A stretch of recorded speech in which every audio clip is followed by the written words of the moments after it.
Baik, Assalamualaikum warahmatullahi wabarakatuh.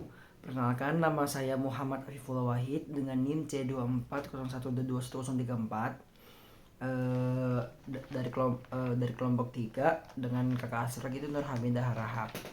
Nah baik, sekarang saya mungkin ingin mereview ulang atau micro teaching gitu tentang materi kuliah materi kuliah praktikum biologi perikanan pada hari ini. Jadi pada hari ini itu kita mendapatkan materi tentang reproduksi ikan. Nah, jadi apa sih reproduksi itu? Secara gambaran umum kita, reproduksi adalah bertemunya sel telur dan sel telur dan sel sperma dan sel telur kemudian bercampur, setelah itu membentuk sebuah individu baru.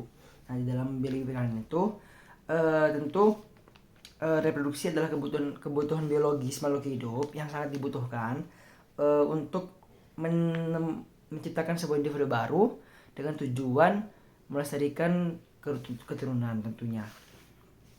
Nah, jadi di dalam biologi perikanan itu kita itu belajar tentang kontrol sebuah perikanan reproduksi ikan yang ada di alam. Jadi kita tuh mengontrol reproduksi ikan yang bisa kita kontrol gitu loh, maksudnya yang misalnya di laut, di danau. Jadi dari proses pakan, perkembangan sampai pemijahan tuh kita tuh cuma mengira-ngira gitu loh. Kebalikan dari aquaculture yang dimana kita dari segi pakan, dari segi perkembangbiakan, dari segi rekrutmen itu kita semua ngatur. Jadi seperti itu. Nah, selanjutnya saya ingin membicarakan tentang aspek-aspek biologi reproduksi.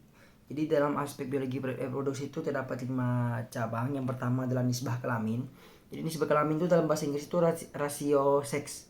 Jadi rasio misalnya dalam seribu populasi ikan terdapat 600 perempuan dan 600 betina dan 400 jantan. Maka tentu perbandingannya adalah 6 banding 4 atau 3 banding 2 seperti itu. Nah,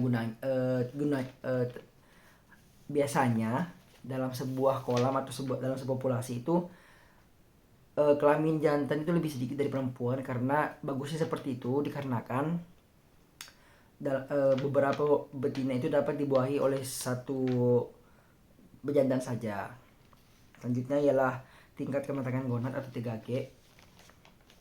Jadi TKG adalah tahap tertentu perkembangan gonad sebelum atau sesudah ikan itu memijah. Jadi ya seperti itulah. Yang ketiga adalah indeks kematangan gonad. Jadi indeks kematangan gonad itu adalah rasio antara bobot gonad dibagi bobot tubuh dikali 100%. Yang keempat adalah fekunditas atau gonad atau telur sebelum dalam pemijahan. Jadi sebelum ikan tersebut disebar itu namanya fekunditas. Yang kelima ialah diameter telur. Jadi diameter telur ya tentunya diameter telur berarti keseluruhan bentuk dalam telur tersebut. Selanjutnya saya ingin menjelaskan tentang metode analisis fekunditas. Jadi pada hari ini itu praktikum kita itu tentang fekunditas telur. Nah, metode analisis itu terdapat 3 cara. Yang pertama itu gravimetri, berdasarkan bobot gonad tersebut. Yang kedua adalah volumetrik, berdasarkan volume. Yang ketiga gabungan.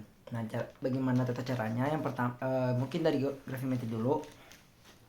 Jadi gonad yang sudah diambil itu dikeringkan terlebih dahulu, habis itu dibagi jadi 3. Nah, bagian atas namanya anterior, yang tengah namanya middle, yang paling bawah namanya itu posterior.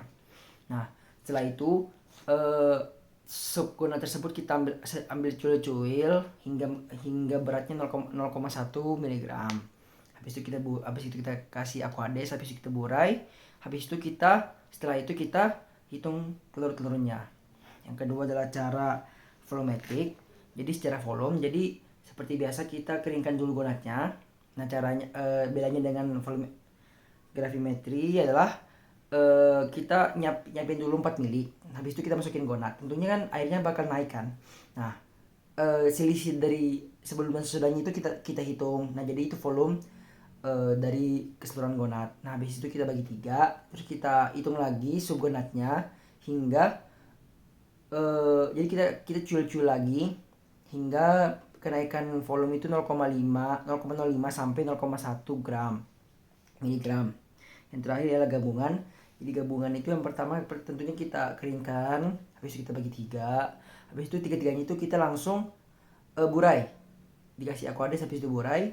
Nah selanjutnya kita ambil pipet, kita ambil 1 mili dalam setiap segonat, baru kita hitung ketentuan tersebut. Mungkin dari saya seperti itu. Jika ada salah kata mohon dimaafkan. Wabillahi taufiq wal hidayah. Wassalamualaikum warahmatullahi wabarakatuh.